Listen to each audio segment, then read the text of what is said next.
It was supposed to be a light-hearted promotional appearance. Another high-energy night on The Tonight Show with Jimmy Fallon. Tom Cruise, known for his dynamic interviews and signature charm, walked onto the stage to roaring applause, flashing that world-famous smile. Fallon greeted him with his usual exuberance, and for the first few minutes, it was the standard fare talk about Cruise's upcoming action blockbuster, a few jokes about wild stunts, and some nostalgic reflection on classic roles. But viewers watching live soon sensed something was off. Jimmy's tone shifted unexpectedly when he brought up Scientology, veiled under what he claimed was a fan question. Tom's smile faded slightly, and he responded with a firm, "I don't discuss my faith in this context, Jimmy." That was the first spark in what would quickly become a blazing on-air moment. Jimmy, known for towing the line between playful and provocative, tried to brush past it with a chuckle, adding,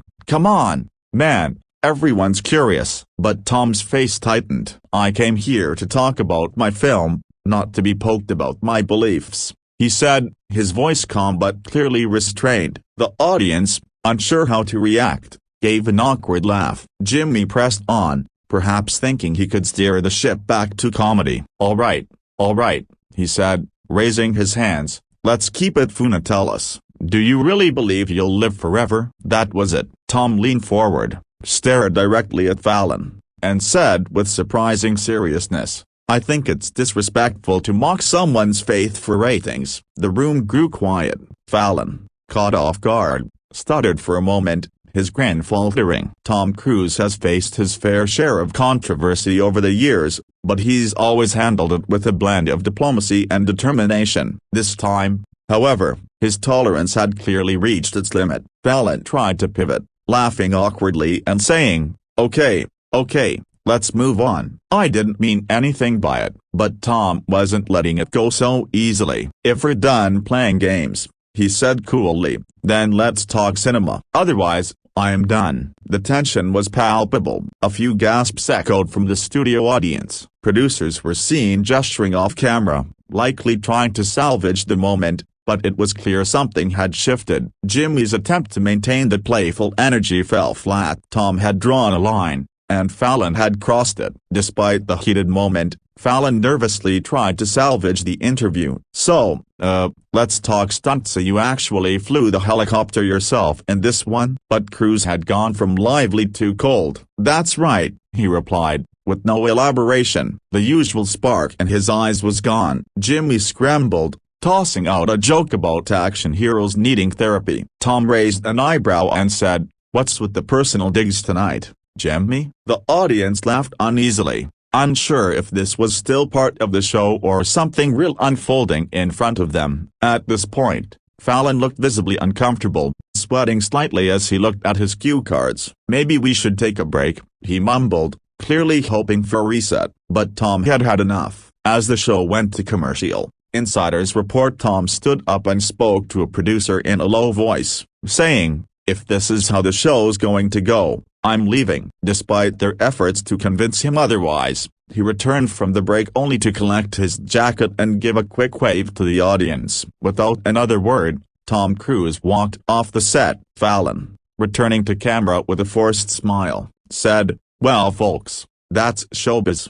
But his eyes betrayed how shaken he was. The crowd gave a light, confused applause as the segment quickly transitioned to a musical performance. No explanation was given during the show, and rumors began flying the moment the clip hit the internet. Within minutes, the #TomWalks began trending on social media. Fans were split as some criticized Jimmy for crossing the line with personal jabs disguised as jokes, while others called Tom too sensitive. But as full footage leaked online, public opinion started to lean in Tom's favor. "You invite a man to talk about his movie, not to ambush him," one tweet read, garnering over 100,000 likes. Several celebrities also weighed in. A-list actor friends of Cruise posted subtle but supportive messages, while comedians debated their role of boundaries and humor. For Fallon, the usually bulletproof host, this was a rare moment of backlash. Critics began asking if his pursuit of viral content had finally gone too far. The media response the next day was relentless. Morning shows dissected every moment of the interview,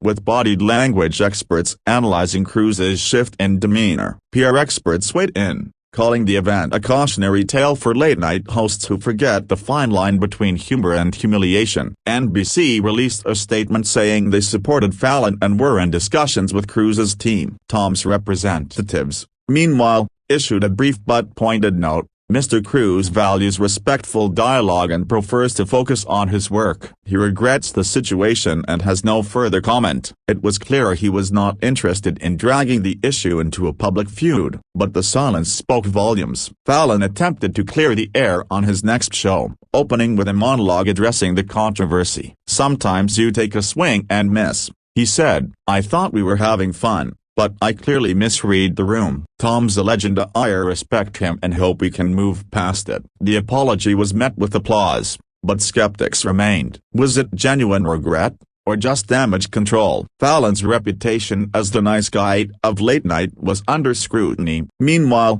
Tom Cruise continued his press tour through other, more controlled interviews, sticking strictly to the subject of his film and steering clear of anything remotely personal. The incident had clearly reinforced the boundaries he intended to keep. Despite the fallout, Tom's latest movie saw a spike in attention, with trailers receiving millions of additional views and advance ticket sales increasing. Some called it the Cruise effect, a strange irony that the controversy he didn't want had turned into publicity gold. Still, Cruise himself remained resolute, declining all offers to set the record straight on talk shows and instead appearing only in written features or carefully arranged interviews. His approach of professional, private, and precise he contrasted sharply with the chaotic tone of maddered celebrity culture, and many applauded him for it. For Tom, the message was clear: he was an actor, not a tabloid punchline. As weeks passed, the buzz began to fade, but the moment left a lasting impression. Tom Cruise had shown the world that even in a business where exposure is everything,